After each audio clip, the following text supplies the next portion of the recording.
দুপুর। আজকে দুপুরে বেরোতে রয়েছে গরম গরম ভাত, আর করেছি মোচা, ছোলা দিয়ে মোচা করেছি, ডাল করেছি অল্প করে, আর লাউ খোসা ভেজেছি পেঁয়াজ দিয়ে, আর মাছ ছিল 3 পিস, ওই পেঁয়াজ রসুন দিয়ে করেছি কষা কষা করে, আর লাউ ছেঁচকি করেছি। এই হলো আজ দুপুরের মেনু।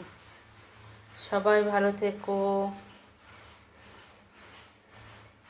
আজকের থেকে তো জগদ্ধাত্রী পুজো